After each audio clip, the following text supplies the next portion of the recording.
Hello and welcome to the Philippines. A little bit about expat life in Cebu City, the Philippines today.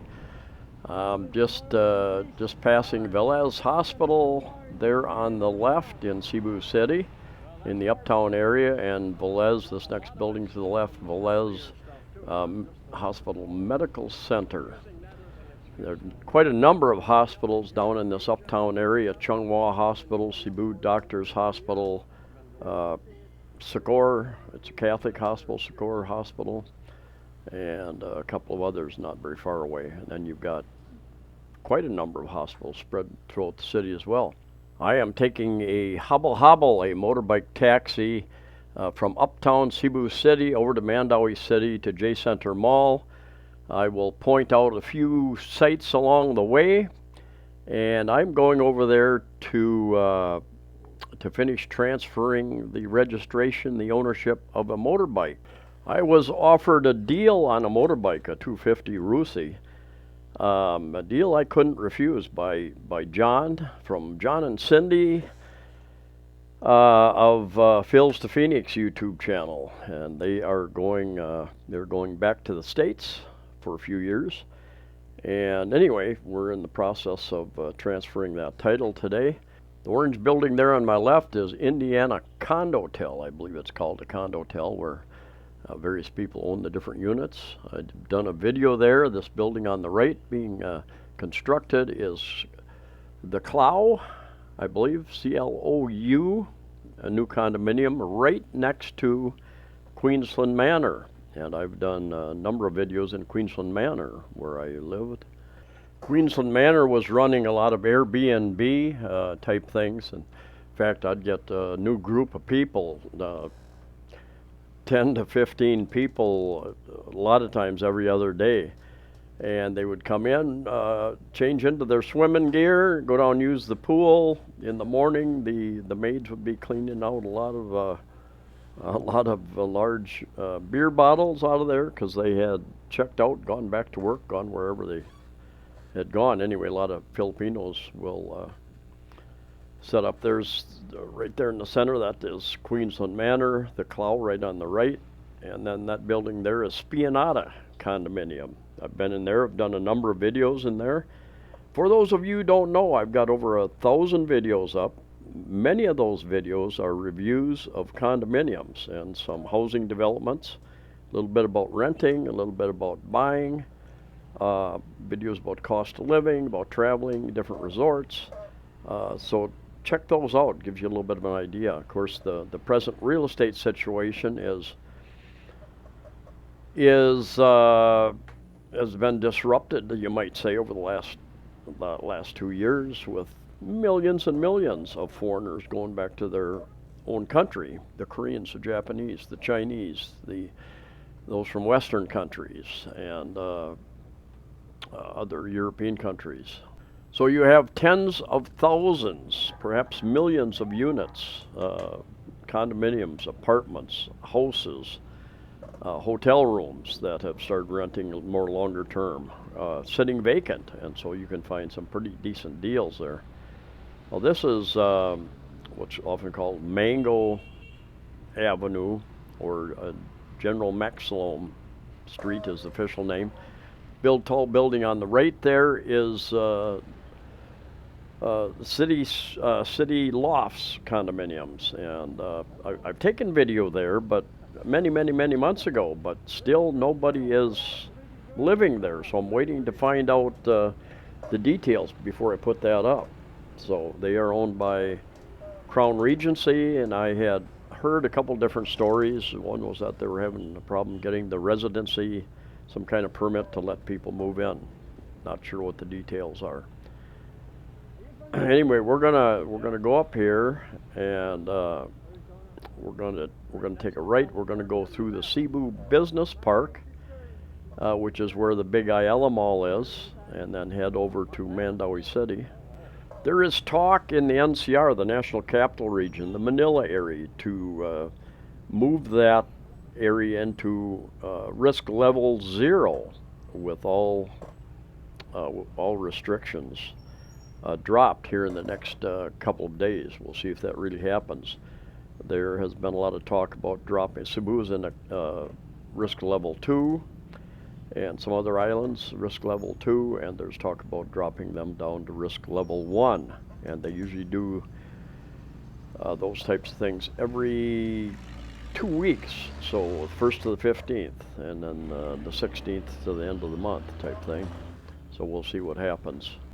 Basically, there are very few restrictions. You'll find a few places they'll have signs up that say vaccinated only, but the fact of the matter is all these businesses need everybody's business, and nobody asks. 99% of the time, nobody asks. Over there, those tents over on the right, that's Cebu Mercado. They've got one of those up in IT Park as well, and a bunch of different food stands, basically. And now we're entering the Cebu Business Park, and to the left is the Selenia condominiums. I'm not sure how many, if they got 4 or 5 towers now over there, and I've done videos there. And if you'd be so kind to hit the like button or the dislike button, whichever one. And if you haven't subscribed, if you find these videos worthwhile, subscribe. There's Park Point there to the left, and Elk Coves down that way. You've got a number of condominiums. Ruston's, the big Ayala Mall here. Ruston's, which is a grocery store, department store in there, and then there's a Metro department store and grocery store in there as well. They've got a hardware store in there, all your gadget stores, clothing stores, coffee shops. They've got a few bars. They've got the terraces. City Sports right there. That is very expensive, costs over $1 million to join, I believe. A lot of people, a lot of wealthy people get married. They have various events in there. And there's right here to the left, there's a new, I believe that's a new condominium or office building going up there. But a lot of, this is a business park, Cebu Business Park, owned by Ayala, I believe. And crossing over on Kebhog Street, and that building coming up, that is Taft Eastgate condominiums. They are not, nobody's moved in there yet. It's going to be, I think, 3 or 4 towers eventually. And a nice location, right across the street on the left is the Lander Superstore. It's like a Costco. Cost, I don't know, 700-800 pesos for a year's membership over there, Landers. There's an S&R store over in Mandaue as well, very similar. S&R is a little bit larger, has a little bit bigger selection of items. And I have done a video in Taft Eastgate too, many years ago, before they actually started the construction.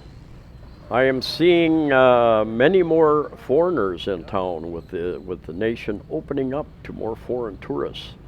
So I'm seeing that happen, and I know that many of them are using JR, of JRC Visa Consultancy and Immigration Services. I use him, and so I don't have to go over there and deal with it. It's not that big of a deal to go over and deal with immigration in Mandaue. And basically, I'm the kind of person who likes to do stuff on my own, but I've started using JR. I had one issue. I've seen other people have issues. He knows the language. He knows the system. Him and his crew. He's got offices here in Mole Bowl, on Pangalao Island, over in Bohol. He's looking at opening up a couple other offices as well. I'll get some more details about that soon. You got the Mezo Hotel, Aurora condominium back there. You got Castle Peak Hotel right here to the right. I know a number of people who've stayed there.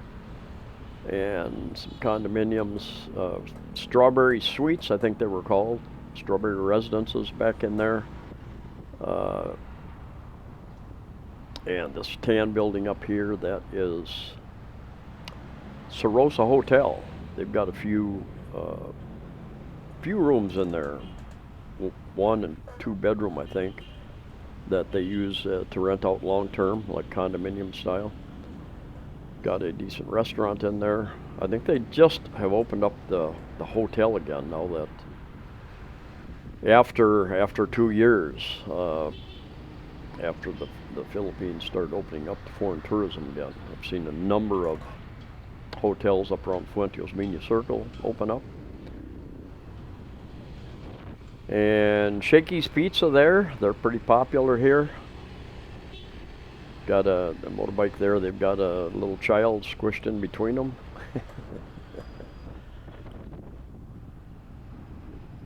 And coming up here, you've got a lot of, got a hotel just there to the right. And there are quite a few hotels spread around the city. You've got a Greenwich Pizza, a Burger King, a Jollibee.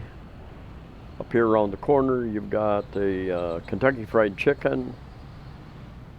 So no lack of fast food type restaurants. A lot of the little restaurants and food stands closed up over the last couple of years, so we'll just have to see what will replace them in the coming year or two as businesses opportunities start to rise again.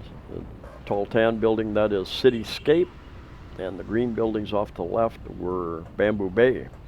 I've done videos in both those. I lived in Bamboo Bay condominiums for 1 year, and I think that building there, that's Alta Hotel, I believe is the name of it. And we were on Cabahog Street, and we just crossed into Mandaue. There's a little creek there, just back about half a block, and that's the dividing line between Cebu City and Mandaue City. So we're now in Mandaue City. And this is Hernan Cortez Street, and we're going to go up and hit another street and go off towards J Center Mall. But anyway, as an expat, life goes on. You can travel many of the provinces, the islands. You can travel on those islands. If you want to go to another island, that island may have other restrictions. You may need to show some kind of test, some vaccination. Something to travel at this point in time. Hopefully in the next month or two, because many nations are dropping all the vaccination mandates, all the mask mandates, all the mandates concerning this, and they're treating this as endemic, just like the flu. Just going to deal with it and live with it. Many companies are doing that as well.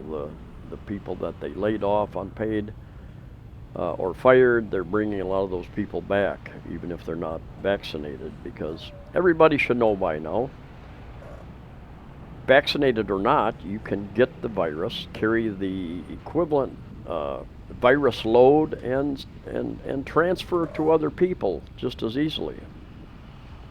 It may hopefully keep those who are the most likely to get serious illness from this are those with comorbidities, got diabetes, heart problems, lung problems, obesity, very, very overweight, and very old. I think the average or the mean age of death in the UK from this was like 82 degrees, 82 years of age. I think I heard that information on Dr. Campbell, Dr. John Campbell, very popular on YouTube. He puts out some information each and every day, going over various data and what's happening in the UK and around the world. Pretty interesting.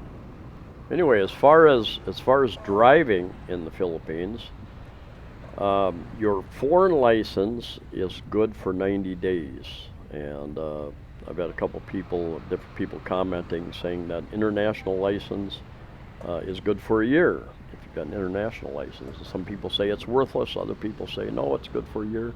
Somebody else said you need it, even if you have a Philippine license. So I'm not gonna say what you need or not. I've been checked one time when I rented a motorbike. They looked at my license and said, "Okay, sir, go on down the road." And I was able to, after 3 tries, I was able to acquire a Philippine driver's license. So I've got that taken care of now. I'm going over here to get the registration finalized and buy for 500 pesos, 10 US dollars. I'll buy a liability policy on the motorbike if I run over somebody, if I kill somebody, if I wound them, if they lose an arm, an eye, different things, got different levels that they pay out. I think up to 100,000 pesos. My experience, observation here in the Philippines, 2 years after during these lockdowns as things are opening up, is that the Filipinos remain welcoming, tolerant, and accepting and welcoming to the country. There's some people that still fear. Been a lot of fear porn here about the virus, just like there has been around the world. With the media gets views with fear, with bad stories. So what you read in the news, watch on the news, can be completely different. Often is completely different of life on the street. And I would suggest that you just get out on the street and deal with people. Be friendly. If you're friendly, you're walking down the street or in a mall, wherever you're at a resort. They don't know who you are. They don't know what language you speak, what your intentions are. And if you break that barrier, that defensive barrier, and say hello, smile, say hello, 99% of the time I get another hello, good afternoon, how are you, and they're friendly back, and they'll often stop whatever they're doing, and they will take an interest in you, chat with you, help you, give you directions. But remember, you are a guest in this country. Interesting story. My girlfriend got in the elevator the other day. It was kind of full with Filipinos. I think one foreigner was in the elevator. Another foreigner was going to get on, but the foreigner said, "Enough, we're already full." And the guy said, "Okay." And my girlfriend said, a Filipino would never do that, would never confront somebody like that. And tells you a little bit about the culture, I guess. Making a generalization there, but a little bit about saving face. Don't confront people. Smile, try to deal with things. This is J Center Mall up here on the left. Anyway, stay safe, stay healthy. Hope to see you all here soon, and see ya.